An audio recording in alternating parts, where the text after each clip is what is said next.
Hi there, everyone. Mrs. Carr, one of your U.S. history teachers here talking to you.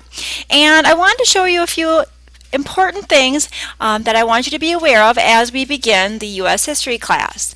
The first one is, I always get questions early in the school year, Mrs. Carr, I don't have my textbook yet. How am I supposed to do the lessons? Well, I have an answer for you. First of all, the first few lessons you won't need a textbook. Unless you're in comprehensive or honors U.S. history, you have your first few lessons are all online readings. But even if you still don't have a textbook, when we get to the parts where it says read pages in your textbook, I do have a solution for you, and that is the online textbook.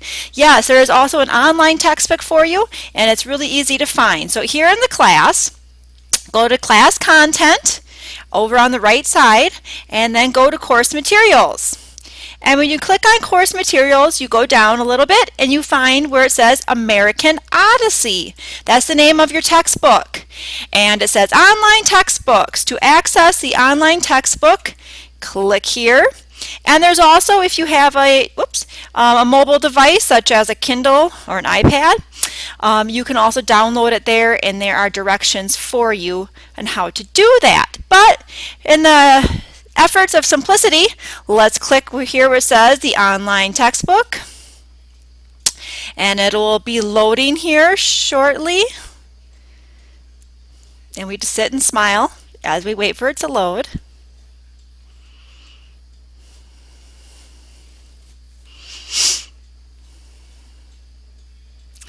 And we still sit here and smile as we wait for it to load. And we start talking about U.S. history things. Why is it going so slowly? 17%. Well, let's go back here a little bit while that's loading, and we'll come back to that shortly. But basically, that's how you get to your online history textbook, and it's going to look just like your real textbook that you have or will have soon.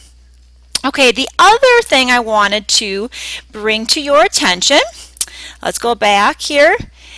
Class content. The other item that you will need to be aware of is how to find and use the reading guides. The reading guides are very important materials that you will need for almost every lesson. So we're going to start here with Unit 1, American Beginnings, so I'm clicking on that. And we're going to go down to the first lesson that we'll be reading is Lesson 1.03, Peopling in the Americas. I'm just going to click right into the content here. Let's go this way. I like that look better. Just my own personal preference, whatever the case may be. So we see 103, Peopling in the Americas. So I'm going to click on that there. And we see Lesson Introduction. And when we click on Lesson Introduction, that's the first part of the lesson. At the top here in this blue box, it says Lesson Resources. Don't ignore those little boxes. Click on them.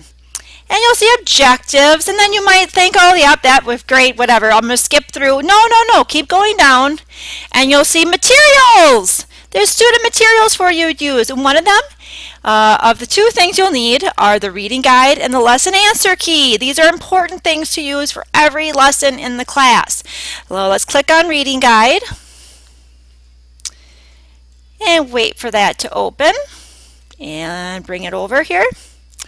And here we go. It is a set of questions for lesson 1.03 for you to fill out as you go through the class. Wonderful, right? Okay, so then you might be thinking, okay, do I turn these in? What do I do with these? No, you don't submit them. These are for your own note-taking and studying. But then you might be wondering, well, how do I know if I did it right? If I don't turn it in, I mean, what if I put the wrong answers? Well, the wonderful thing is that each of these reading guides also has a lesson answer key. So if you click on lesson answer key, it's the same thing, but with the answers put in there. So how I would like for you to use them is when you're going through your lesson, so let's go back here. So when you're going through your lesson,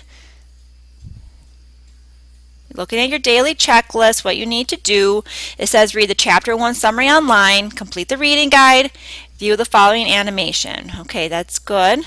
Go to the next page. And here's where you also have the same thing, the same materials. The reading guide and lesson answer key, they're also there as well. So not only in that lesson resources box, but also here within the lesson itself.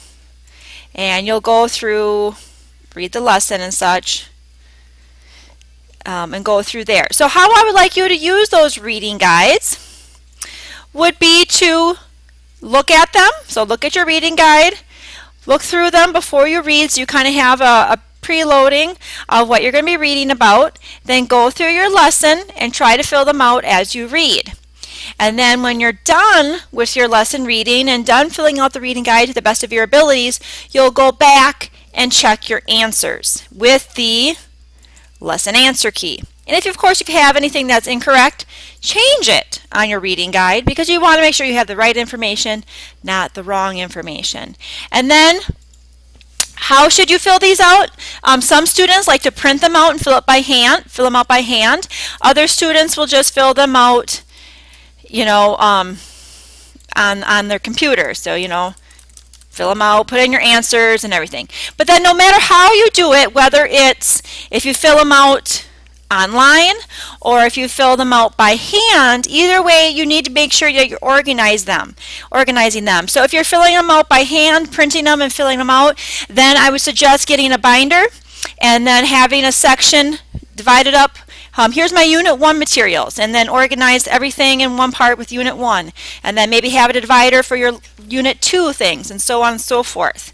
If you're doing everything online and you want to save everything on your computer, you know, make a folder for U.S. History, and then within that folder have a Unit 1 subfolder and a Unit 2 subfolder, and so on and so forth. So you can easily go find your materials when you need them. It's important to be organized, because without that you waste a lot of time, you'll lose things, and it just makes life easier for you, and that's what this should all be, easy and efficient. So let's go back here to our class. You know, here as you go through, it's your lesson reading. Let's click on Activity Resources. That also takes you back to the materials. Click around here. I'm just kind of having fun clicking around, look at things. So anyway, that's the end. That takes you to the end of your, well, that's not the end of your lesson, but that takes you through the high points of the things I want to show you in regards to the very important reading guides and how to find them and how to find the answers for them. And there should be, like I said, a reading guide for almost every lesson that you have. So you should have a lot of those saved on your computer or printed out. Okay? Let's go back to see, did our textbook, yes, it did finally load. Okay, so let's say that one day you're told, you know, I'm supposed to start at page 70. So an easy way to get to that is just to type in 70. Over here, this is go to page. So then you can go right to page 70, and there you go. On the online textbook, you can highlight things. Here's your highlighter. So let's say you want to highlight something. You can do that. There's also different things. I think you can make little notes. Yep. You know, you want to make a note here. Something, something. You know, there's different things you can do in the online textbook. So some people like the online textbook, especially if they travel. You don't have to take a book with them. It's all on their computer. But lots of people also like to read out of a traditional textbook as well. So we have something for everybody, no matter what you prefer. But that should clear up your question, though, about what do I do if I don't have a textbook? So thanks again for listening to this and finding out some very important information. And please let myself or my co-teacher, Mrs. Hadberg, know if you have any questions. Thanks, everyone. Bye-bye.